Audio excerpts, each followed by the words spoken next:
अस्सलामु अलैकुम वरहमतुल्लाहि वबरकातुहू। बिस्मिल्लाहिर्रहमानिर्रहीम।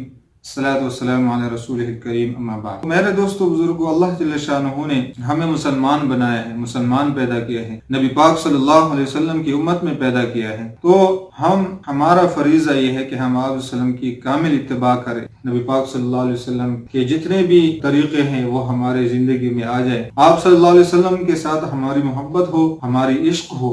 तो आप सल्लल्लाहु अलैहि वसल्लम की जो गुस्ताखी हुई है, आजकल जो काफिर लगे हुए हैं हमारे नबी पाक सल्लल्लाहु अलैहि वसल्लम के पीछे और उनकी गुस्ताखी करते हैं, तो हम अगर उन तक पहुंच नहीं सकते और कुछ नहीं कर सकते तो कम से कम उनकी जो मसनूआत है, चीजें हैं, प्रोडक्ट्स हैं, हम उनका बाइकाट कर सकते। इतना तो कर सकते हैं ना कि अपने मुल्क के अंदर रहते हुए फ्रांस की जितनी भी चीजें हैं हम वो न खरीदे, अपने मुल्क की चीजें खरीदे, दूसरे ममालिक की चीजें खरीदे, मगर फ्रांस की जितनी भी चीजें हैं हम उनसे बाइकाट करें ताकि उनको नुकसान हो और उनको पता चल जाए कि ये जो हमने कदम उठाया है और इसका जो है दुनिया में कितना अजाब है और आखिरत में कितना अजाब हो, कितनी सजा होगी। तो कम से कम हम उन चीजों की बाइकाट करें। पहले मैं जो है उन सब चीजों की बाइकाट करता हूँ, उन चीजों को इस्तेमाल नहीं करेंगे, न खरीदेंगे, न इस्तेमाल करेंगे। और आप सब भाई उन मसनूआत की बाइकाट करें, ये कदम उठाए। कम से कम इतना तो कर सकते हैं, आप ये कर ले। इंशाल्लाह अल्लाह जल्ल शानहू इस पर भी हमारी मग़फ़िरत करेंगे और बहुत जो है